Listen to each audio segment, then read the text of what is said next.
đang thử đạn.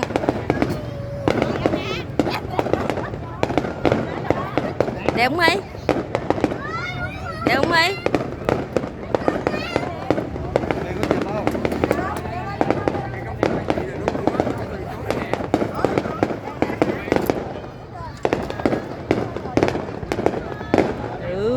Mấy giờ rồi quất sớm vậy? Chứ 5 phút à. Đi thử đạn đúng không?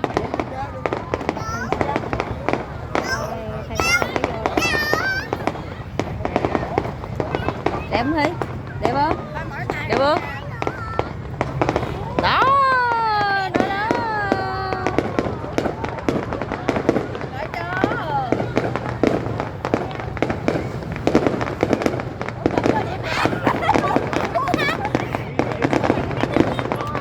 Dưới cái bóng đèn ha. Đó, dưới cái bóng đèn đó. Trời ơi, đất khói.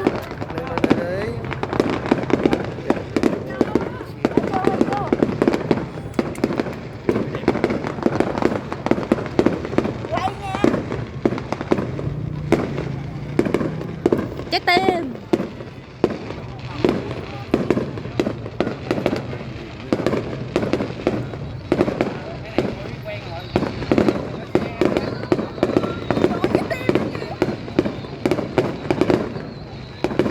Đó, trái tim kìa. 10 phút lận. Người ta bắn 10 phút lận. Đây là thử đạn. Chúng ta cực khổ rồi đấy.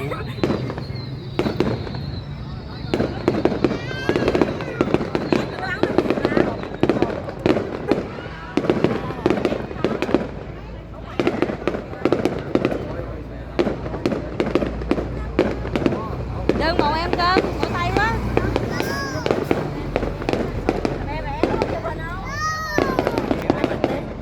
Không có phát gì đâu có mạng.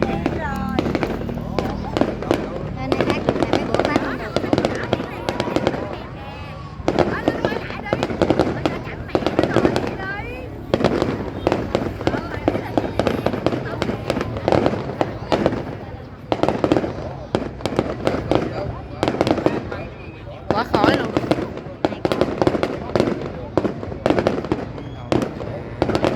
Dưới cái tòa nhà này không? Dưới tòa nhà rồi đẹp ha. Ta kịp lúc.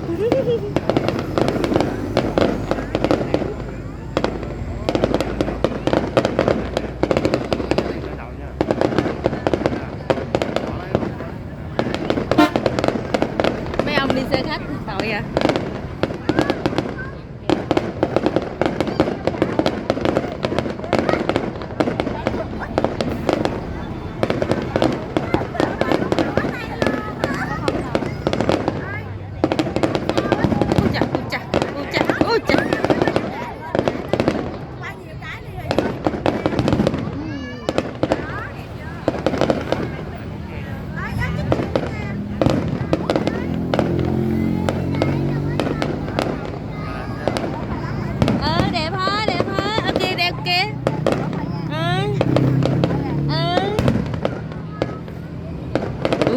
Đẹp quá, đẹp quá, đẹp quá.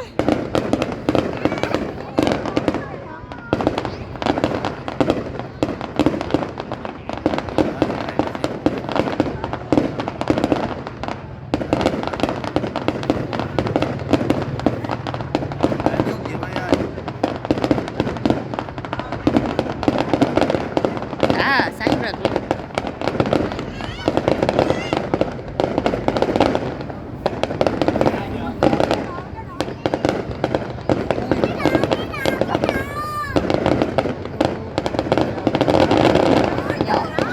Này cây lúa, cây lúa, nó giống cây lúa cho bông.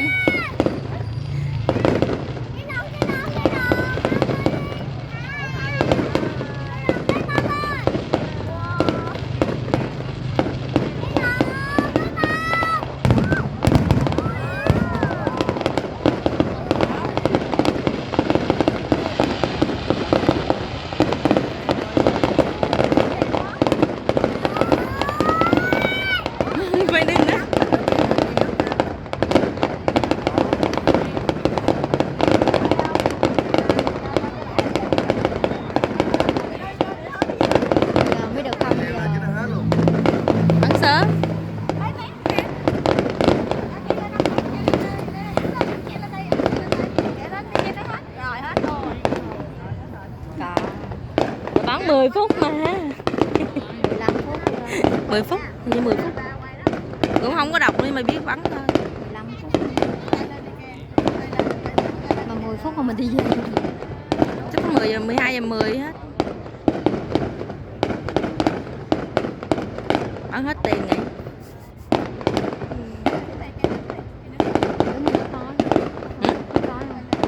Khói quá trời không.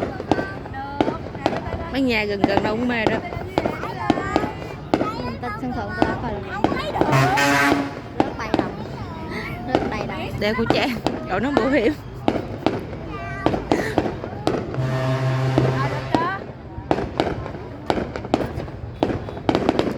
Mình đeo khẩu trang này chứ nữa bụi chết luôn á.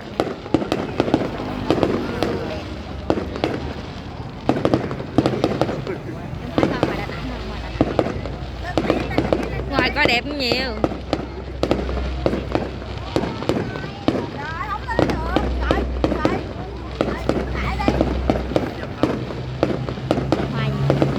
Nó giống trái tim.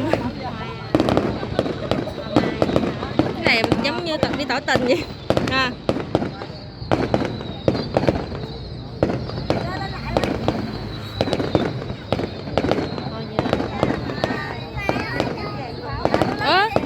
Rớt đâu ra vậy? Ủa rớt đâu ra vậy? Thấy không? Ở đâu hả? Rớt xuống hả? Liên vậy Liên. Rớt xuống hả? Đó đó. Cái gì vậy? Đấy, cái gì vậy? Ở dưới kìa, ở dưới kìa. Người ta bắn á. Dưới bắn nữa hả? Người ta mua pháo bông bắn bông chi. Ý là để bắn xong đi chứ người ta thưởng thức chứ.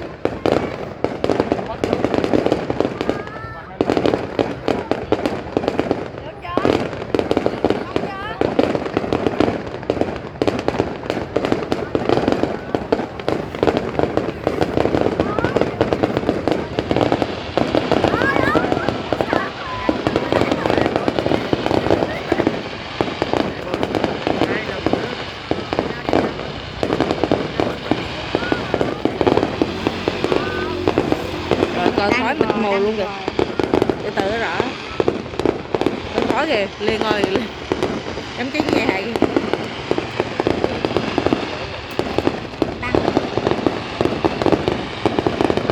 Thôi thưởng thức đi từ về nhà đó. Ăn rồi. Ăn rồi hả? Em quay phát trực tiếp mà. Nè phát trực tiếp. Ừ. Kìa bắn nữa kìa, dưới bắn nữa kìa.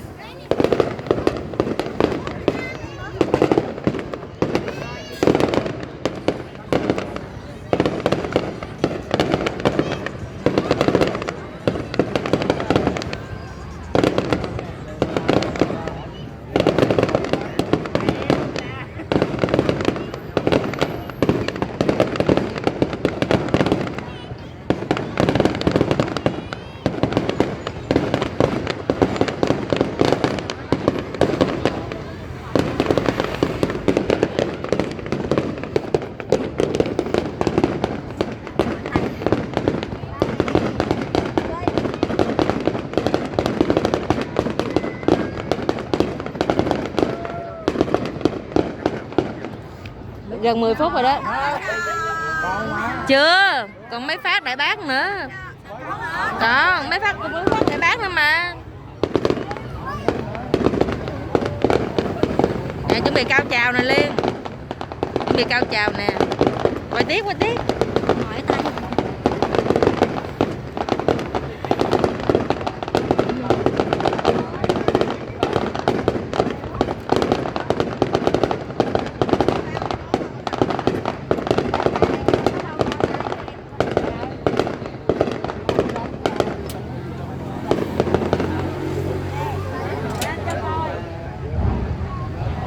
Đó đó đó đó đó đó đó đó đó đó.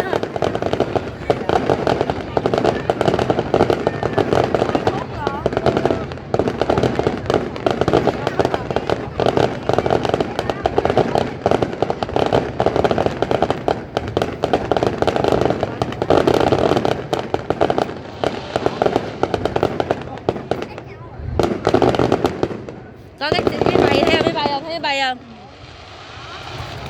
Bay gần quá à. Dễ trúng à. Thì đó dễ trúng á. Còn vụ người ta chạy rồi đó hả? Chứ đâu mà vội mà về, giờ muốn chạy sao chứ? Kẹt xe. Nhưng mà người ta định chặn đầu xe hết lấy gì đi? Kìa chú ơi. Chú đánh cho.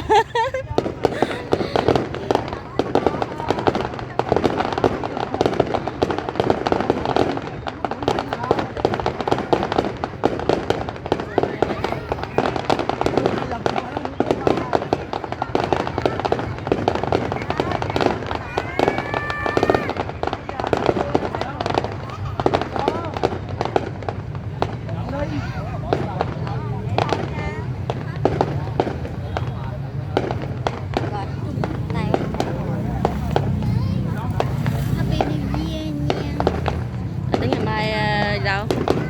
Mai nhà. Thấy chùa nào? Sáng mai chùa nào? Đi chùa. Con Âm đi. Con Âm đi. Tiếng sáng rảnh. Thì ngủ đã đi, thứ tự tính.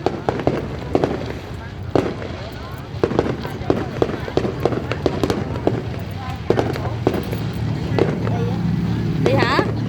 Sắp hết rồi. Giờ đi đi. Chưa hết rồi ai cũng về vậy? Trời Vinh giao thừa mà. Được rồi đi đi.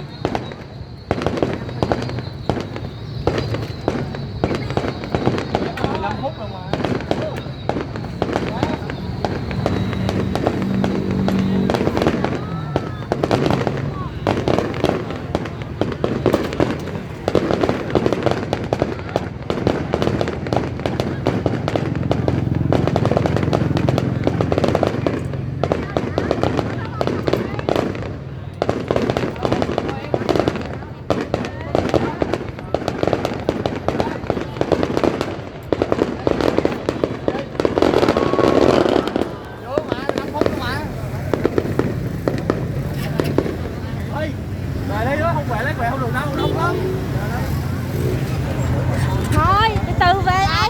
Con mà, từ từ về. Kệ ta ai về đi. Mình coi hết. Về ai cũng đuôi về hết xe không.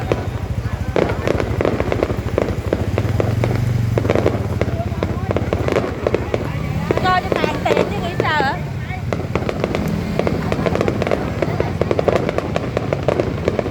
Đó, này đó, này cái này hạ màn nè. Đó, 13 phút rưỡi rồi.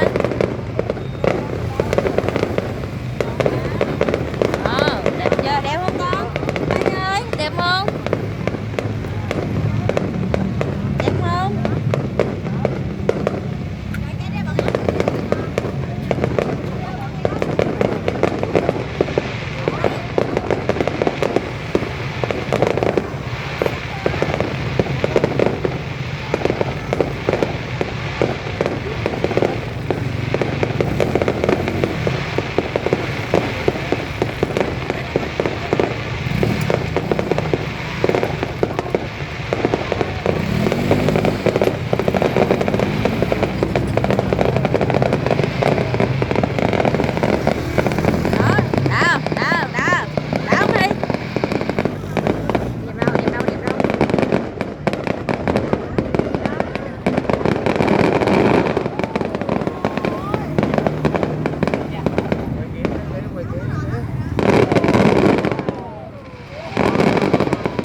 Chưa cuối cùng không còn cái nữa là về, còn cái nữa, còn một phát nữa mới về, một phát nữa, còn một phát nữa chưa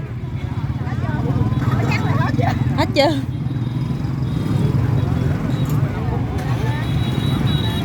chắc chưa Thi ơi, hết chưa Thi ơi, Thi ơi.